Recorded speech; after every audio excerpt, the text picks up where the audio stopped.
Shalom, shalom. We're sitting here with Rabbi Harry Rozenberg. Harry, what brings you to New York City on this day?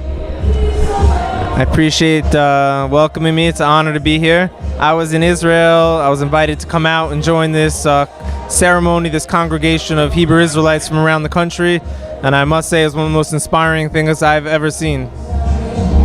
So I want to get straight to it. We're here commemorating the inauguration of Rabbi Capers Fournier. Now, in lieu of all of that, I seen your debate with Polight. I know that was an experience. Can you give us your view on it, on the whole debate scene and what transpired and what happened? Thanks, I appreciate it. First of all, it's an honor to be here for Rabbi Capers Fournier. I've spoken alongside him in the past, and he's a true leader, and he can help unite all the people of Israel together. So that was great. Regarding Brother Polight, you know, he seems like a great guy, a nice guy. For me, the whole thing was a little entertaining because he's an Igbo man. You know, he's an Igbo tribesman from Nigeria, and I have a lot of relationships on the ground out there, and it's not us saying that they're the Hebrews. They're telling the world that they're the Hebrew Israelites. So here I was debating someone who's saying that narrative never existed, but his people in his homeland are identifying with that exact narrative. So for me, it was interesting. I felt it was a little bit mystical, in essence, that, the whole thing. But I think there's a tremendous state of confusion going on in America today, and so I can't play the blame game and say, this guy's wrong or he's not right. I think everyone's just trying to make the best of their situation and trying to deal with it. It happens to be that there will be certain movements will progress and evolve, and some people will fizzle out and become temporary leaders. So I know what's happening here in the room I'm in. We're doing something very real. As far as you have representatives from the Lemba tribe in South Africa, Nigeria, Uganda, Ethiopians. You got representatives from the African diaspora in America. That's something very real that's going to evolve into a next generation, next few generations. Brother Polight's a one-man show right now. I'm not sure, what his movement will lead into. I hope the best for him. He may or may not be the reincarnation of Pharaoh. He claims to be.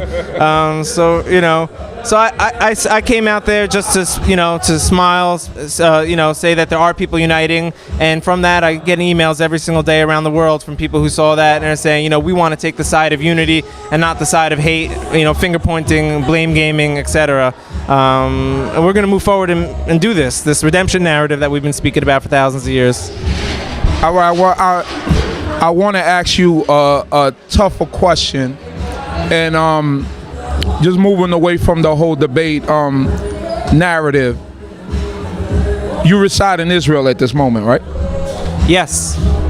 What do you think about the some of the things that we've been seeing that have been coming out of Israel as far as the state of Israel, or some people from I'm not saying everyone, but some of the people in Israel rejecting some of the blacks who are part of the state of Israel and almost excluding them from partaking of what the state of Israel has to offer when Jews come from Russia.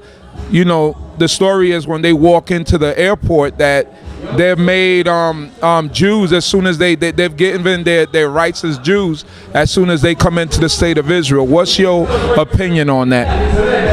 I appreciate the question. It's a great question. We can't really address this without looking at what our sages have said about the future generations to come, where they warn us that the leadership of the people of Israel will come from the mixed multitude, in Hebrew the Erev Rav, and their job is to create controversy in Israel, fights amongst Israel, and division amongst Israel. That's their role they play. But they look as Israel. They have the name Jew on them.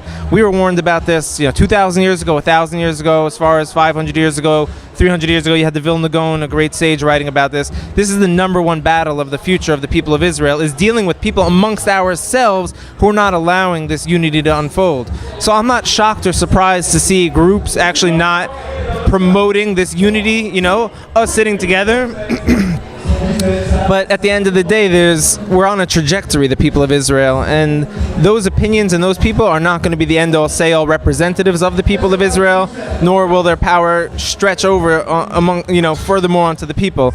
I'm under the impression that their time of dominion is actually over, and we're kind of on the wind down of Eurocentric ego, rulership mentality, and we're going to have some sort of futuristic, symbiotic relationship amongst people who identify with the Torah and the people of Israel and accepted its laws, and through the laws of the Torah we become a people again. That's what it's going to be. So just moving away from that, what do you see the future of the communities? What is your vision of the future of the communities? That's also a great question. I'd like to certainly align with also what our ancestors has taught us, that there's going to be a global family, basically, where you look at a lot of the borders around the world today created by, evil, quote-unquote evil colonial empires who drew lines for their benefit. Now that those borders are kind of in question and dissolving all around the world, whether it's in Nigeria with the Biafrans or in Afghanistan or even in Israel, what's going to be these future borders? But, there's one global family which is already networking amongst themselves, which I'm seeing happen, which means, I'm in a room here with you. We have representatives from all over the United States, all over Africa. We have people from Israel. And simultaneously, we have conferences happening, people from the Asian, Indian, Japan, Chinese areas who have this identity. As we start to get our voice together without any middlemen telling us who we are and who we aren't, this creates this global community. So I have a vision for the future of, borders that were made by man somewhat dissolving and having fair trade, decentralized food systems and electricity systems amongst people. So not necessarily is the answer, okay, in Afghanistan we have 25 million people who say they're from the lost tribes of Israel. Nigeria, 40 million people. Is the future to bring everyone back to Israel, to this place the size of New Jersey? Or is it to bring Israel to them and then have this, so there was a great rabbi who said that in the future that Jerusalem and Israel have this relationship, where in the future Israel becomes Jerusalem and the world becomes Israel, basically. So I foresee a great world peace, as the prophecies say. I foresee an evolution in our relationship with the Creator, our understanding of the Creator, and I think it'll be an amazing future, and I think it's very imminent. We're in this near time of this paradigm according to the ancient timelines of tradition. Thank you very much, Harry Rozenberg. And Zion Lex, you were supposed to be here. Harry is here. He say he hasn't seen you in the flesh yet. So you were supposed to be here doing this interview. You got something to say to Zion? I only have a ton of respect for people who dedicate their lives to disseminating Torah in its purest form. And no question Zion's doing that. Hopefully I'll have the honor to sit with him one day. Thank you very much, Harry. Amazing. All right, thank you.